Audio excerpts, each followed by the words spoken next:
ഇന്ന് നമുക്ക് രുചികരമായിട്ടുള്ള ടോഫി സേമിയ പായസം തയ്യാറാക്കിയാലോ. നോർമൽ പായസത്തേക്കാളും നല്ല ടേസ്റ്റാണ്. എല്ലാവരും ഒന്ന് ട്രൈ ചെയ്ത് നോക്കൂ. ഇതിന് വേണ്ടിയിട്ട് കുറച്ച് കിസ്മിസ്, അണ്ടിപ്പരിപ്പ്, 1/4 കപ്പ് റോസ്റ്റഡ് സേമിയ, 1/2 കപ്പ് പഞ്ചസാര, 1/2 കപ്പ് കണ്ടൻസ്ഡ് മിൽക്ക്. പിന്നെ നമുക്കിതിലേക്ക് 1.5 ലിറ്റർ പാലും കൂടെ വേണം. ആദ്യം നമുക്കൊരു പാത്രത്തിലേക്ക് 1 ടേബിൾ സ്പൂൺ നെയ്യ് ചേർത്ത് നെയ്യ് ചൂടായി വരുമ്പോൾ കിസ്മിസും അണ്ടിപ്പരിപ്പും ഇട്ട് ഫ്രൈ ചെയ്ത് മാറ്റി വയ്ക്കാം. ഇതേ നെയ്യിൽ തന്നെ റോസ്റ്റ് ചെയ്തിട്ടുള്ള സേമിയ 1-2 മിനിറ്റ് നേരം ചൂടാക്കിയെടുക്കുക. നല്ല ടേസ്റ്റാണ്. ഇനി അടി കട്ടിയുള്ളൊരു പാത്രത്തിലേക്ക് പഞ്ചസാര ഇതുപോലെ നിരത്തി ഇട്ട് കൊടുക്കുക. ലോ ഫ്ലെയിമിൽ വെച്ച് നമുക്കൊന്ന് ക്യാരമൽ ചെയ്തെടുക്കണം, കരിഞ്ഞു പോകരുത്.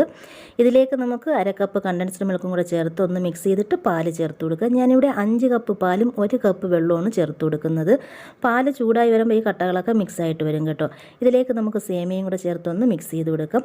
നല്ലൊരു ടേസ്റ്റിന് വേണ്ടിയിട്ട് 5 ഏലക്ക പൊടിച്ചത്, 1 നുള്ളു ഉപ്പും കൂടെ ചേർത്ത് കൊടുക്കാം. മധുരം ബാലൻസ് ചെയ്യാൻ വേണ്ടിയിട്ട്. ഇത് പാകത്തിനുള്ള മധുരമാണ്.